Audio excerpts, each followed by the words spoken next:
Hey everybody, do you remember that Sesame Street bit where they had four things and one of the things was different? I think my bike really didn't fit in with these other bikes. It's an interesting contrast. Today we're going from Abu Dhabi to Dubai. Thanks again for those who have given to buy me a cup of coffee. It really helps me out. And for those who donated more than once, that really is so generous. Thank you. So over the past few days, I think I had developed some heat exhaustion, being in those high temps on the highway. In this hotel stay, I feel like I finally started feeling better. I was able to get hydrated and rest in a cool environment and really made a big difference. I felt like I was back on my feet again. I didn't make the effort or take the time to really tour Abu Dhabi at all, but the architecture is very impressive for sure. Some buildings back there is pretty iconic, and just these around here are really beautiful. And the architecture in the region is really remarkable. I'm not a city person, didn't grow up in the city, but I do appreciate the structures. Like this is just stunning architecture. Don't know anything about it, but it's really cool. And then these kind of signs and things, don't know what that means, but I love it. It's so much fun and such a artistic flair to the city.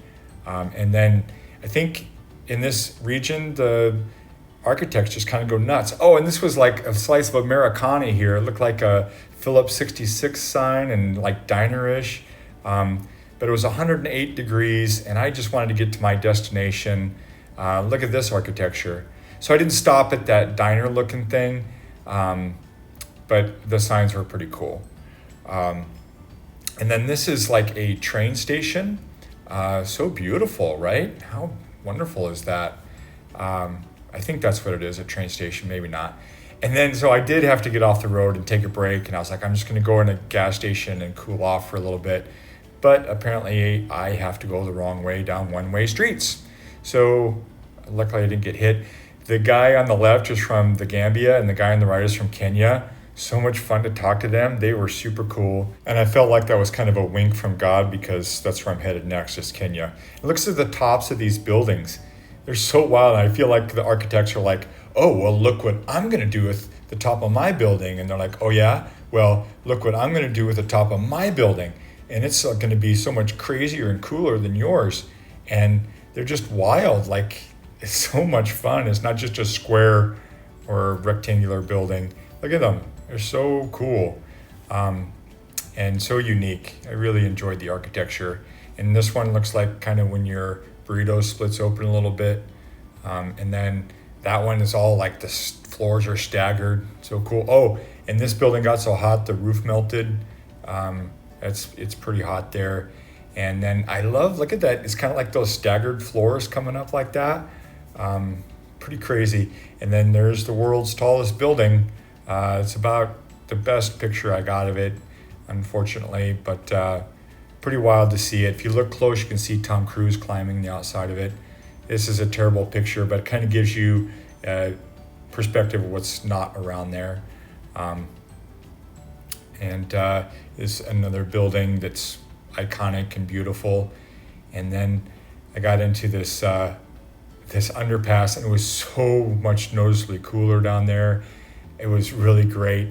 Felt really good to be out of the heat a little bit. And then this man-made archipelago thing that they have in the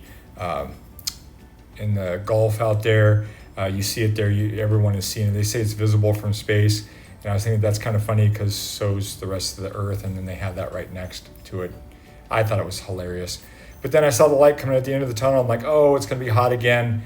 And yes, it was hot again, but still gorgeous architecture. And like this is an overpass that's completely enclosed because I think it's air conditioned, right? So a pedestrian overpass. And I finally got to the shipper there, the topmost shipping, and they were going to send the bike to Kenya.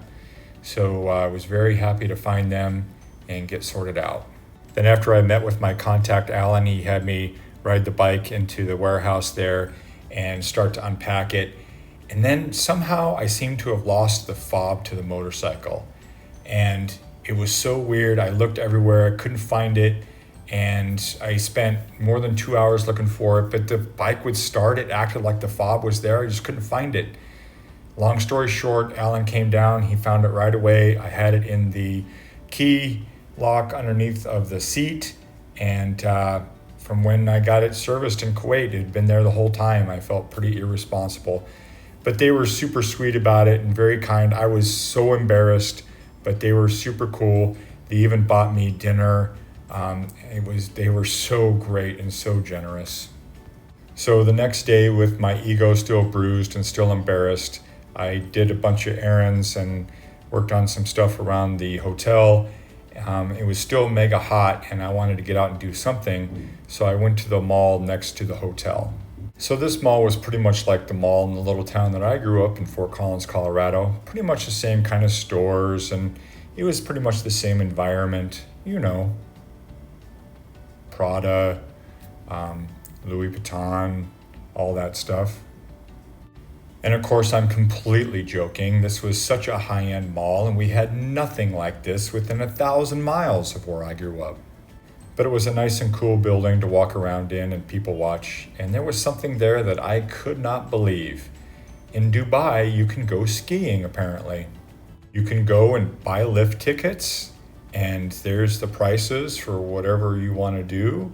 Then you can go and rent your gear, and you can go in the next building and put on your skis and your jackets and your helmets and all this other stuff, and then go into another section and ride the lift up to the top, up there on the left, and ski down the mountain.